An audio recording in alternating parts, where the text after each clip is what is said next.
Right, back with you tonight on In Focus. Let's turn to the story now. It's one that certainly has grabbed the attention of many on social media. It's a story of two students, Ntando, Mnguni, as well as Philisiwe, Cele, and they were deregistered from the Limpopo University. They were doing their master's program there. I think it's the second year of their master's degree that they were doing. Now, the university is attributing this action to non-compliance with established norms or criteria in terms of registration, and this decision, of course, would have severely affected the students, and there's been debate and legal action that has been taken on this particular matter. We're joined now in studio by Ntando Mnguni. Philisiwe not going to be with us, but also joining Ntando Mnguni is the lawyer representing the two students, Godrich Gardee. Good to have you both, and thank you very much for your time and for coming on this evening. Ntando, let me begin with you. I mean, when did you get wind that there is a challenge with your registration or the so-called irregularity? Thank you, Thabo. Well, I actually found out at the end of 2022, around November, that apparently there were irregularities with our admission. So we needed to wait for the faculty to, speak to us regarding the matter. So we waited during that time because we were really anticipating graduation in like 3 months to come. So we had to wait, but no communication came around that time. So we didn't know what was going on. So it was just the back and forth with the communication, trying to find answers because we didn't have anything that spoke to what was going on. It was just only over the phone that, the Bachelor of Technology degree that we have, in addition to an honors degree, is inadmissible at the university. Yeah. So we honestly was not waiting for a termination letter, which is what we received. We thought maybe, we would find amicable ways to try and mitigate the situation, but unfortunately we were told that the decision was to terminate our studies. So it's not just a BTech degree that you have, you also have an honors degree. Correct, on yes. top of that, right? Now, I would think when you're applying with these systems now, you would put all that information in. It would certainly tell you if that qualification allows you to enter into the program. Did you get that kind of confirmation? Yes, absolutely we did, because I don't think we would have received the acceptance letters confirming that, you have been accepted by the university and you're good to go with registration.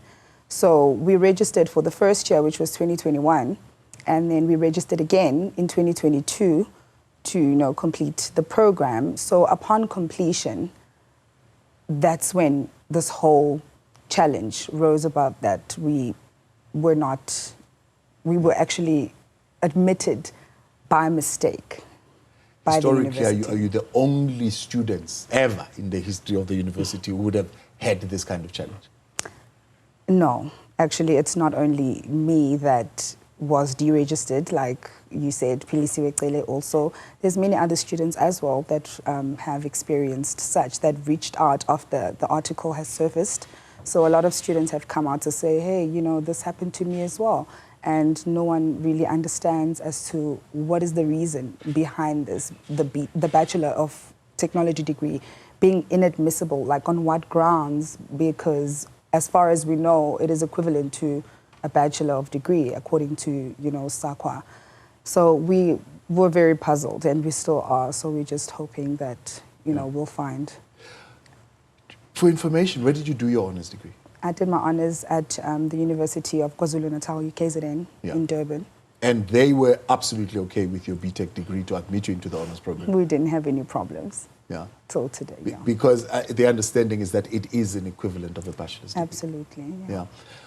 What made you not to, I suppose, for lack of a better word, retreat like the other students who are now coming forward to say, well, look, we've had the same problem. You thought, I'm not going to sit back on this one. Honestly, when you decide that you want to further your studies, you have plans and you want to, advance your life as a for myself, as a young individual, I wanted to grow. So I had put in so much effort into the program. I worked very hard, and I believe that I deserved to be awarded for my due diligence. So there was no way that I could just let this go. I had to find help. I'm hoping that the law will take its course. Yeah. Many people are saying you were ready to graduate. You must have done well in the program. How well did you do? Well, I can't really disclose that right now, but I do know that I did pretty well because I was informed that, with my supervisor, we obviously discussed these things to say that at this moment in time, we believe we're done. Obviously, once your work gets examined by external examiners, graded, and it comes back to the university, that you're pretty much at the final stage.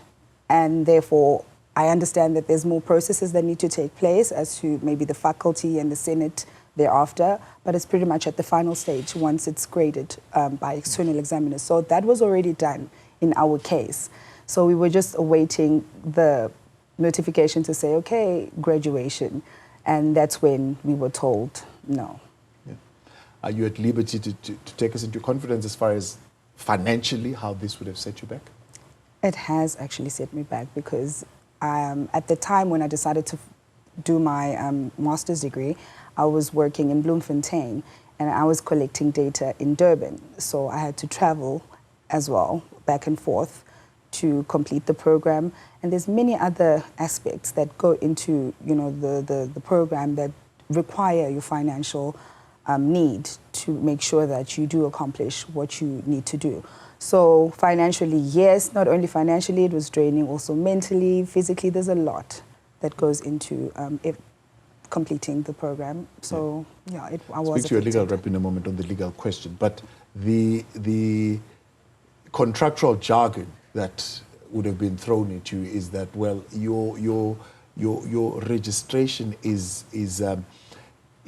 preliminary, if you like, pending the assessment of your qualification. And so it would have always been a case of, yes, you are admitted, but pending this thing. Did you have an understanding of what that really meant? I did have an understanding, but also when you apply at the university, I believe that all qualifications, all documents that you submit will go under evaluation. So there's a process that takes place before you even accept it at the university. So to ensure that you do indeed meet the criteria to be accepted at the university. So all those processes take place. And when you receive that acceptance letter that, okay, you've been accepted, you're excited and you want to, register because you believe that everything is in order. So, and in as much as they are saying that, we are accepted, like you just explained now, but at the end of the day, I don't think it's fair to wait until a student completes the program for you to say, look, we just found out some irregularities with your admission and therefore withdraw.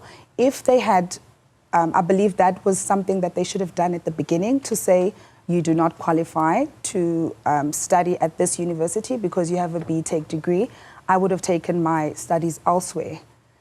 Therefore, right now, you have completed 2 years into this program, and then at the end, you say, your Bachelor of Technology degree is inadmissible, which is quite complex and confusing because in addition, the criteria for the admission is that you need to have a bachelor's degree and then you need to have an honors degree with an average of 60%, which is what we have.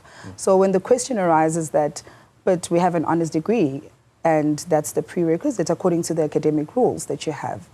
And the answer would be, regardless of the fact that you have an honors degree, the fact that you have a BTech degree, you don't qualify. Of which my understanding is that when you study into a master's degree in NQF level 9, the requirement is an NQF level 8, which is the honors degree. So now we are being questioned for the junior degree that we have because it was obtained from a technology university. Yeah, they are political questions, but they are also legal questions. So let's maybe start with the legal questions, but we can reverse back to the political questions afterwards. The legal question is, a registration process into an institution makes up a legal binding contract, does it not? Bratabo, I mean, let's greet our viewers in the meantime, and thank you for the opportunity. And I think she has comprehensively articulated the position of their predicament. In fact, there's little that I can add on what they have said. The fact of the matter here, Thabo, is that within a reasonable time after admission, the university has got a right to come back to you and say, look, we have found this and that not proper. Please, here is the door, go away. But you can't wait for 2 years. In fact, this is just a tip of the iceberg about Philisiwe and Ntando. Actually, there's quite more. I think over 50 similar cases in the same university. Yeah. Students get admitted for PhD. 5 years down the line, on the eve of graduation, they are told, no, you can't graduate. We've just realized that your master's is from a university that we don't recognize. In fact, including a student who was doing a second master's, who has got a master's in business leadership from University of Stellenbosch. Imagine comparing University of Stellenbosch and University of Limpopo to say that a qualification from University of Stellenbosch is so inferior that University of Limpopo would not recognize. Imagine a qualification from University of KwaZulu-Natal such that University of Limpopo say it is too inferior for them to accept for their academic advancement. Actually, at the court, I even met the registrar who showed me similar cases that are actually on his inbox, including a student from University of Swaziland who has got a master's, has got a SAQA accreditation, and everything is proper, only to be told at the end of the 4th year that, no, you can't graduate. Yeah. This is just a tip of the iceberg. There's quite more. Why is there this discrepancy in understanding, for example, what a BTech and a bachelor's degree would attract in terms of a SAQA accreditation? Now we are going to the politics, Pratabo. The fact of the matter here is that we have got a dual tertiary education system in South Africa. One meant for the blacks in particular, because I know not of any white kid who's in a university of technology. And then the other one is for the opulent and those who are deemed as somehow superior to the University of Technology. Hence, we have got this problem, and it was caused by the ANC government, by the way, from inception, when they just came up with the concept of this kind of education system. Because now you have got people who have got degrees, and in terms of the new Qualification Act, you have got NQF levels. So NQF levels should be able to have a cross movement across the institutions of higher learning. Hence, the University of KwaZulu-Natal accepted the bachelor's degree of University of Technology, Durban, which is actually about 480 credits, 120 more than an ordinary bachelor's degree from a university, because for you to do a bachelor's technology degree, you must do a 3-year diploma, which is an NQF level 6. And you accumulate 360 credits there. And it is a prerequisite for admission into a BTech, where you have got 120 credits, and together it becomes 480 degrees. Hence, the University of KwaZulu-Natal did not have any problem with our students to continue to do their bachelor's honors. Yeah. So who is at breach here? I mean, when the university says, well, you accepted the contract, it said provisional, and it remains provisional until we pick up any irregularity in your registration, and then we can review your admission. No, Pratabo. Provisionally, within a reasonable time. The question, is it reasonable to tell a student at the end of the 4th year to graduate in his or her PhD to say, no, you don't qualify? If I may ask you, is that reasonable? Yeah. Is it procedurally fair? It sounds unprocedural. Well, it sounds unfair procedurally. And let me put it that It's way. unreasonable, it's unlawful. They should have exercised their right within a reasonable period of time. Then after a child has spent so much money, time, physical and mental resources, including financial resources, the stress that goes with studies for 4 years for your PhD, for 3 years for your masters, and only to be told that no, you can't. Actually, University of Limpopo, you may have been very young by then. Thabo is known for such things of incompetence over and above these 50 cases I'm telling you about. You may not know about the case of Professor Chos, who actually went there and started twanking when he actually had a grade 8 or grade 7 and became a lecturer at University of Limpopo in the 80s. Right, back with you tonight here on In Focus, looking at that story. BTech degrees instead of traditional bachelor's degrees, they say, is what is typically required to be admitted into a master's program. But the question is, should they have not picked this up a little bit earlier on? And Ntando Mnguni, a lawyer, Godrich Gardee, still with me. So, Ntando, do you think this, because of the number of cases that Godrich is talking about, some 50 cases, including some PhD students as well, it was just a matter of sheer incompetence, or they are just deliberately picking on you for some reason? Honestly, I can't answer that because I'm also a bit puzzled. I'm not sure how this whole thing came about. But when I discovered that there was more students, because at the beginning I actually thought maybe it's an issue of I'm being victimized here. I didn't understand what was going on. But I realized that there's more other students that are going through the same thing. So I can't pinpoint exactly what is the issue with the Bachelor of Technology degrees as opposed to the bachelor's degree, because according to my understanding, they have the same NQF level. Yeah. Yeah. And in all this confusion, is there an acceptance that, okay, we maybe messed up, we didn't do what we needed to do, we'll pay you back, we'll compensate you for your effort? Absolutely not. No. So it's your deregistered, thank you, goodbye, go. Yeah, we didn't have any form of communication, like I said earlier on, as to them explaining what was going on. Everything that we were being told at the time was telephonic. Until, you know, we spoke to the head of department and I said, I need something that speaks to what you're saying right now because I don't know how to explain this. And mind you, my employer was paying for my fees at the time, and you can just imagine how that must have been to go back and say, look, I cannot obtain this qualification because apparently my qualification is being questioned. So I didn't know how to navigate that whole incident, but however, they didn't put in, they eventually just gave us termination letters, which is honestly something that we weren't expecting at the time. Yeah. We thought we were going to be sat down and explain what was going on. So we were just told that the university, according to the termination letter, will not tolerate ignorance of students not complying with the requirements stipulated. So that was confusing because I thought maybe I was going to see something that speaks to the BTech so being inadmissible. Are they saying now it's your fault? You were the one who was supposed to raise this issue? Yes. Okay, that's something else. And how has this affected you professionally? I mean, how limiting is this particular outcome for you professionally?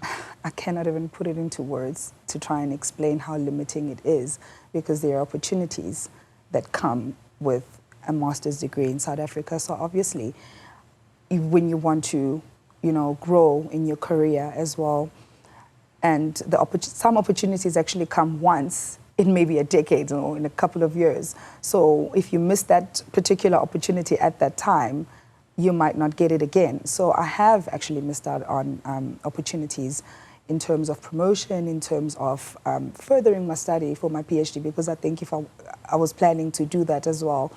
I know my learned friend was offered, provisionally accepted by university for her PhD, and that offer was later on withdrawn because of this issue that she couldn't produce her master's degree. We had applied for the PhD. She had applied because she thought, you know what, we're already done, so definitely I will have it by the time of registration, which didn't happen. So that's also another opportunity missed.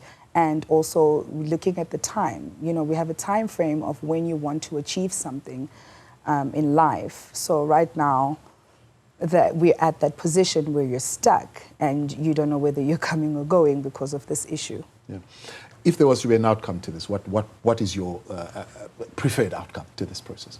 My preferred outcome would be to be awarded for my due diligence, because I believe I worked hard for my master's degree. I put in a lot of effort into it. It's not something that I can just, you know, claim and say I'm entitled to get this master's degree for any other reason, but I put in the work for it, and I have evidence for that. They know that. So that's what I'm looking for them to uplift this deregistration and say, okay, let's proceed from where we ended from you, because the only offer that we received from the university was that they will re-register us under RPL, which is recognition of prior learning, meaning that we need to redo the program again. Wow. With them, and for a minimum of 12 months. So when we asked how are we going to work around this, because we were already, 2 years into you this. a portfolio of work. That yeah, and they said, unfortunately, you will have to redo the masters again with us, and that was absolutely a no-go area for me. What are you praying the courts to do? Well, Pratabo, there's quite a number of civil cases against the university at the University of Limpopo. And as recent as the 24th of October 2024, actually the university was rebuked by the court on a dismissal for application to appeal on an earlier judgment of the court, which actually compelled the university to confer a PhD degree to one of the students. So we're talking about issues that are already decided in court. And that was not the only one. There's one other one that actually ended up at the Supreme Court of Appeal in Bloemfontein and had to be remitted back to the university. There's another one of one lecturer at the University of Vaal, has been remitted back to the university. There's quite a lot of litigation against the University of Limpopo on the inefficiencies that it has subjected our nation into. And there are quite a number of students who are actually victims of the incompetencies of the administration process of the university. And we've put our argument, we've put their argument before court. They were there, they've had it all.